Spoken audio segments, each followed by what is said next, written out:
It started with a spilled cup of coffee and ended with the ground shaking beneath the boots of 500 outlaws. When a brutal gang of entitled thugs left a homeless teenager and an old biker for dead, they didn't realize they had just summoned the Hells Angels.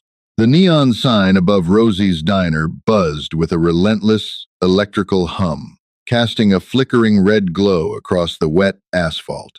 It was early November in Kingman, Arizona, and the desert chill had settled into the bones of the town.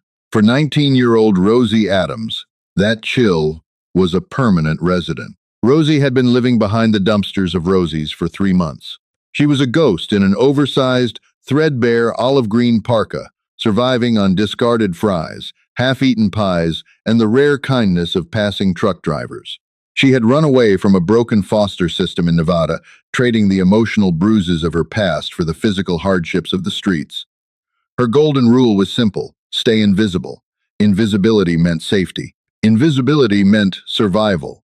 On this particular Tuesday night, the diner's parking lot was mostly empty, save for a rusted-out station wagon and the howling wind. Rosie sat on her flattened cardboard mattress, pulling her knees to her chest, trying to stop her teeth from chattering. Then, the low, guttural rumble of a V-twin engine tore through the quiet night. A lone motorcycle pulled into the lot. It was a pristine, vintage 1978 Harley-Davidson Shovelhead, painted a deep, midnight blue. The rider killed the engine, and the sudden silence felt heavy. He was a mountain of a man, though age had clearly begun to weather him. Arthur Hayes, known to those who mattered simply as Rusty stepped off the bike. He was in his late 60s, with a thick, iron-gray beard, a weathered face lined with decades of sun and wind, and hands that looked like they were carved from oak. He wore heavy, faded denim over a thick red flannel shirt, warding off the biting desert cold. Rusty didn't look like a savior. He looked like a man who just wanted a hot cup of black coffee and a slice of cherry pie. But as he walked toward the diner's entrance, his sharp eyes caught the movement in the shadows near the dumpsters. He stopped. Rosie held her breath, shrinking back into the darkness. She expected the usual bark of disgust, the "get out of here, kid," that she heard from every other patron and business owner in town. Instead, Rusty reached into his pocket, pulled out a worn leather wallet, and walked inside without a word. 10 minutes later, the diner door chimed open. Rusty walked out, carrying 2 large styrofoam containers and a steaming cup of coffee. He didn't approach her directly. He knew better than to corner a stray. He simply set the bags down on the dry concrete near the edge of the building, nodded toward the shadows, and walked back to sit on the curb near his bike. Rosie hesitated. The smell of hot meatloaf, mashed potatoes, and rich gravy overpowered her fear. She crept out, grabbed the containers, and retreated to her corner. "Eat slow, kid," Rusty's deep, gravelly voice echoed across the lot. "Stomach won't thank you if you rush it." It was the first time someone had spoken to her like a human being in months. Rosie didn't say anything, but as she took her first bite of the hot food, a hot tear tracked down her dirty cheek. Before she could finish, the atmosphere in the parking lot violently shifted. A lifted, aggressive black Chevy Silverado roared off the highway, tires squealing as it whipped into the diner lot. The truck's bright LED high beams blinded Rosie, and the heavy bass of awful club music rattled the diner's windows. Out stepped 3 local men. Leading the pack was Trent Caldwell, a 22-year-old college dropout, whose father owned half the car dealerships in Mohave County. Trent was arrogant, drunk, and bored. Flanking him were his 2 equally privileged, aggressively intoxicated friends, Bryce and Logan. They wore designer jeans and expensive boots, reeking of cheap beer and unearned entitlement. They spotted Rusty sitting on the curb and, more importantly, they spotted his vintage Harley. "Look at this museum piece," Trent slurred, swaggering toward the motorcycle. He kicked the front tire with his heavy boot. "Hey, Grandpa, this piece of junk actually run, or do you just pedal it?" Rusty remained seated, his face an unreadable mask. "It runs fine. Step away from the bike, son." Trent laughed, a harsh, grating sound. "Son? I ain't your son, old man." To prove his point, Trent hoisted himself up, throwing a leg over the leather saddle of the pristine Shovelhead. The metal teeth of his expensive belt buckle dragged violently across the midnight blue paint of the gas tank, leaving a deep, jagged, silver scratch. Rusty stood up. He didn't yell. He didn't posture. He just moved with a sudden, terrifying fluidity for a man his age. In 3 strides, he was at the bike. He clamped his massive, oak-like hand onto Trent's expensive jacket collar and effortlessly, violently yanked him off the motorcycle, sending the younger man crashing onto the wet asphalt. "I said," Rusty growled. "Step away." Trent scrambled back, his face flushing red with humiliated rage. Bryce and Logan immediately stepped up, their fists clenched. "You're dead, old man," Trent spat, getting to his feet. He wiped rain and grit from his cheek. "Get him!" The 3 young men rushed the old biker. Rusty was a seasoned fighter, a veteran of countless roadside brawls, and he easily slipped Bryce's wild haymaker, burying a heavy right hook into the kid's ribs. Bryce dropped to one knee, gasping. But age is a cruel tax, and 3-on-1 are terrible odds. Logan tackled Rusty around the waist, driving him backward into the side of the truck, while Trent unclipped a heavy, steel flashlight from his belt. With a sickening crack, Trent swung the flashlight, catching Rusty on the side of the head. The old man's knees buckled. Before Rusty could recover, they had him on the ground. The 3 bullies, fueled by adrenaline, cheap alcohol, and bruised egos, began to rain heavy, relentless kicks down upon the fallen rider. From the shadows of the dumpsters, Rosie dropped her food. Her golden rule, stay invisible, screamed in her mind. But she looked at the spilled coffee, the open container of hot food, and the blood beginning to pool around the head of the only man who had shown her kindness. The ghost decided to become solid. "Stop! Leave him alone!" Rosie's voice was raw and frantic as she sprinted across the wet asphalt. Trent, Bryce, and Logan barely had time to register her arrival before she threw her fragile, 90-pound frame directly into the melee. She didn't try to fight them. She knew she couldn't win. Instead, she threw herself entirely over Rusty's battered body, curling into a tight ball, turning her back into a human shield to protect the old man's head and chest. Trent paused, chest heaving, staring down at the dirty, oversized parka now covering his target. "The hell is this?" Trent sneered. "Get off him, you little street rat."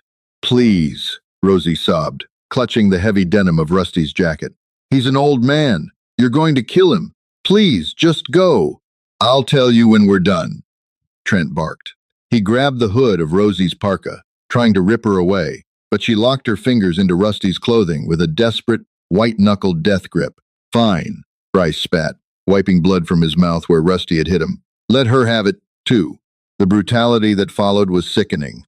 The heavy, steel-toed boots that had been bruising the old man were now slamming into Rosie's ribs, her back, and her shoulders. The pain was blinding, a sharp, white-hot agony that stole the breath from her lungs. She squeezed her eyes shut, biting down on her own lip until she tasted blood, refusing to let go of the man beneath her. Every time a boot connected with her side, she felt something crack, but she simply tightened her grip. Beneath her, Rusty was regaining semi-consciousness. Through his swollen, bloodied eyes, he realized what was happening. A homeless girl, a child he had bought a plate of food for, was taking a lethal beating meant for him. With a surge of furious adrenaline, Rusty shifted. He managed to roll slightly, trying to wrap his massive arms around Rosie to protect her. But Trent delivered a brutal kick to Rusty's ribs that forced him flat onto his back. As Rusty rolled, the heavy denim jacket he wore, which had been buttoned up against the cold, ripped open. The diner's neon lights caught the flash of heavy leather underneath. Embroidered onto the back of Rusty's heavy leather cut, now visible as it splayed out on the wet concrete, were 3 distinct patches. The top rocker, in bold red letters on a white background, read Hell's Angels. The bottom rocker read Arizona. And in the center, grinning up at the rain, was the unmistakable winged death head.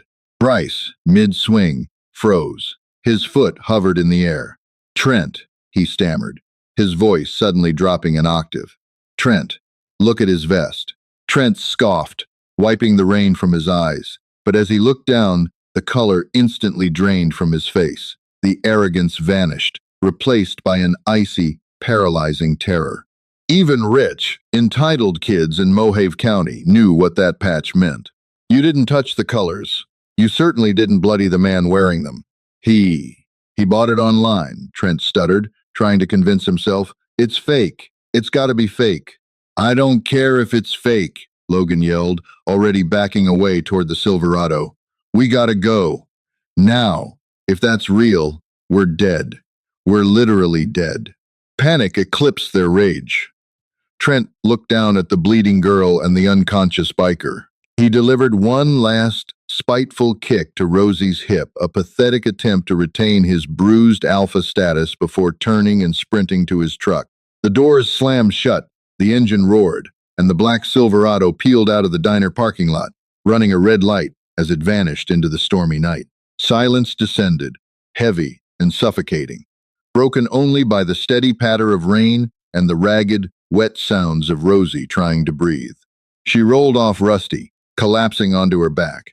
Her vision was blurring at the edges, swimming with dark spots. Her ribs felt like shattered glass, and blood poured freely from a deep gash on her forehead, mixing with the rainwater pooling around her ears. Rusty groaned, slowly forcing himself up onto one elbow. His face was a bruised, swollen mess, blood matting his thick gray beard. He looked over at the tiny, broken girl lying beside him.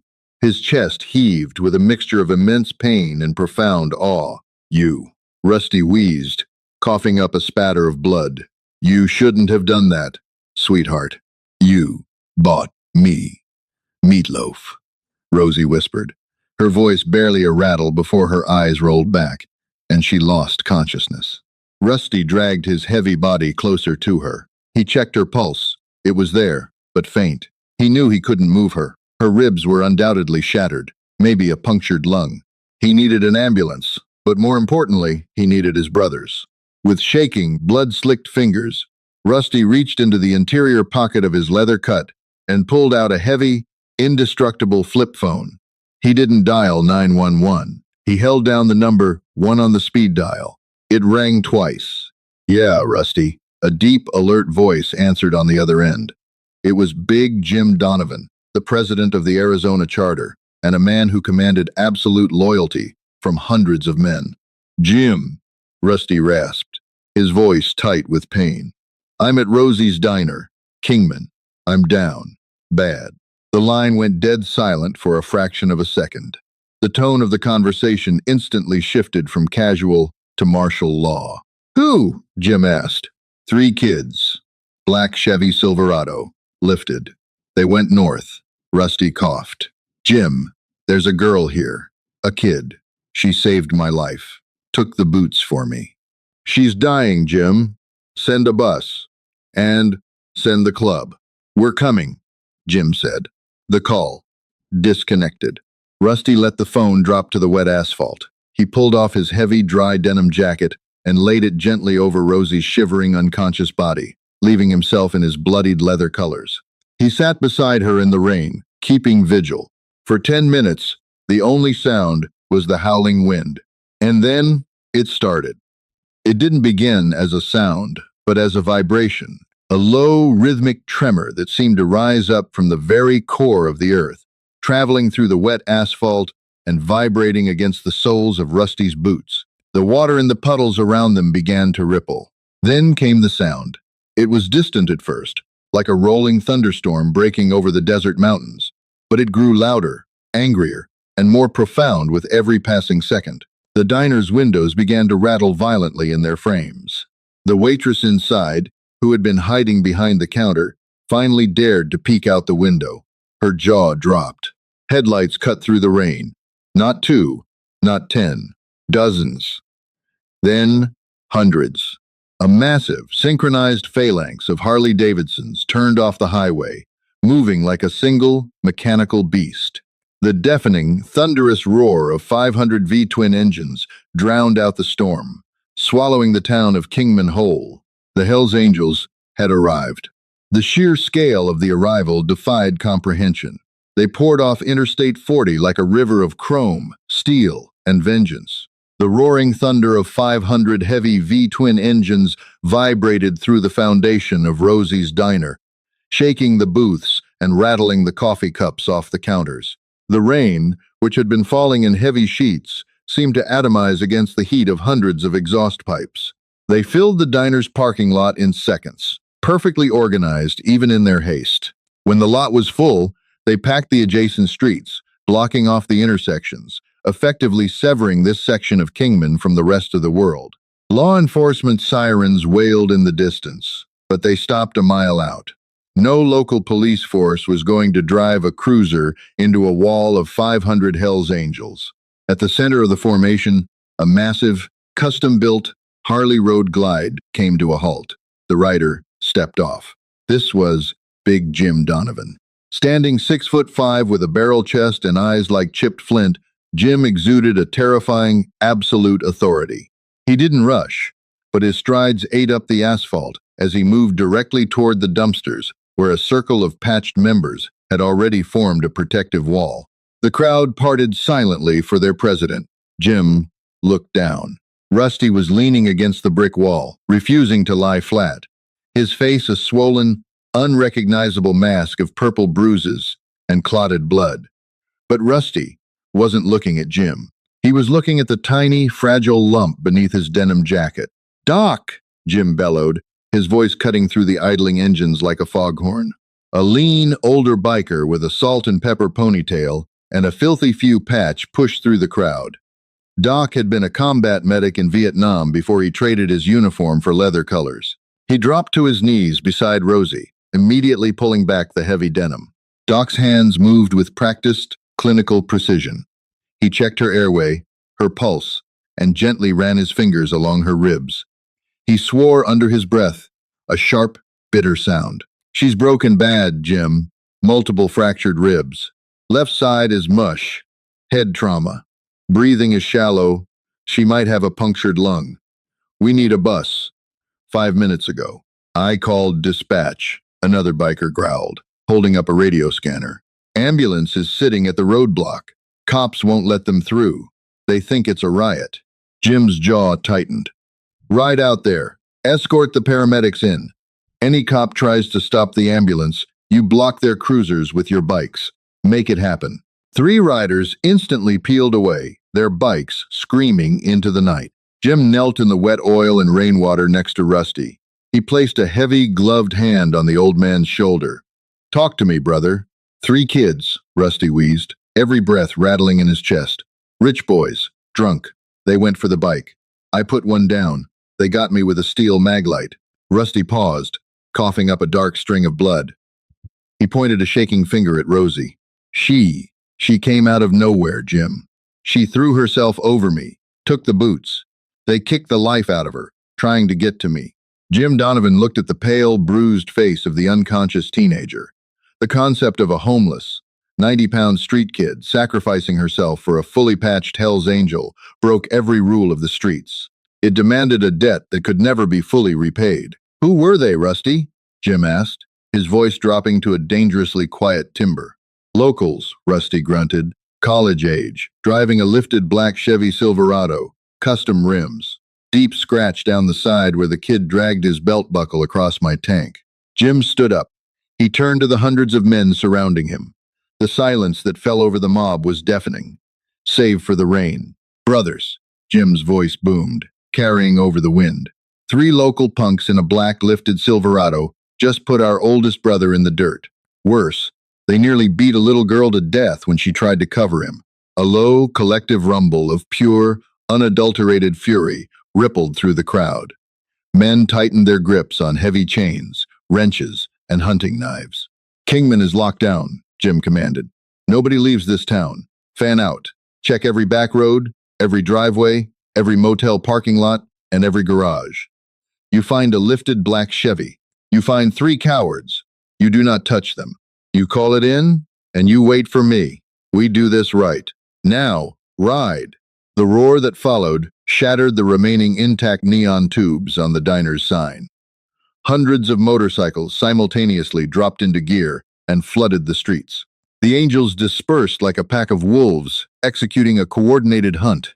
They didn't just look on the main roads. They flooded the residential neighborhoods, their high beams sweeping across manicured lawns and dark alleys. The town of Kingman cowered behind locked doors and drawn blinds.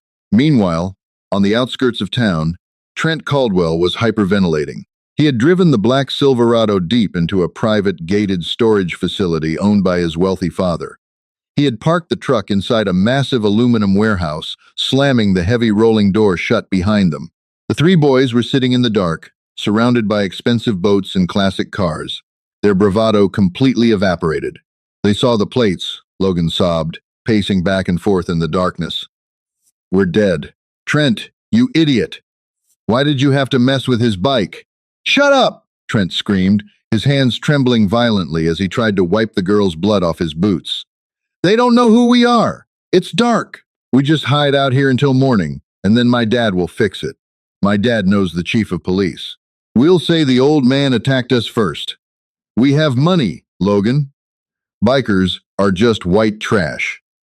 Dad will fix it." "You hit him with a flashlight, Trent," Bryce yelled, clutching his aching ribs where Rusty had punched him. "He had a Hell's Angels patch. You don't buy your way out of that. They're going to find us and they're going to skin us alive." Trent pulled out his phone to call his father, but before he could dial, he froze. The sound started as a faint hum through the corrugated metal walls of the warehouse. Within 30 seconds, it grew into an earth-shattering vibration. The ground beneath their feet began to tremble. Trent dropped his phone. Outside, a lone rider had spotted the wet tire tracks leading off the main road, through the mud, and up to the gates of the Caldwell storage facility. He had made the call. Now, 300 heavily armed outlaws had surrounded the warehouse. Headlights pierced through the cracks in the aluminum siding, casting long, terrifying shadows across the boats and cars. "No, no, no," Trent whispered, backing away from the massive rolling door. There was no knock. There was no police bullhorn. Instead, a heavily modified tow truck, driven by a patched member who owned a local salvage yard, backed up to the aluminum warehouse door. With a deafening crunch, the tow truck smashed through the rolling door, tearing the metal away like tinfoil, exposing the terrified boys to the blinding glare of 300 motorcycle high beams. Trent, Bryce, and Logan fell to their knees on the grease-stained concrete, throwing their hands over their faces. They were completely surrounded by a sea of wet leather, denim, and furious, unblinking eyes. The stench of pure terror filled the cold air. Big Jim Donovan walked slowly through the ruined aluminum doorway, his heavy boots crunching loudly over the twisted metal. Flanking him were 4 massive sergeants-at-arms, each gripping a heavy length of steel pipe. Jim walked straight toward the black Chevy Silverado. He traced a thick, calloused finger over the deep, jagged silver scratch, running along the pristine paint, the exact match for the damage done to Rusty's vintage Harley. "Is this the truck?" Jim's voice boomed. "Matches the description perfectly, boss," one sergeant grunted. Jim turned his attention to the 3 boys cowering on the floor. "Please," Trent begged, his voice cracking, snot and tears mixed with rainwater on his pale face. "My dad has money. He's Robert Caldwell. We can pay you whatever you want. Just please don't kill us." Jim stopped 3 feet in front of Trent. The absolute disgust on his face seemed to suck the oxygen right out of the room. "You think this is about money?" Jim asked, his voice dropping to a dangerously quiet timbre.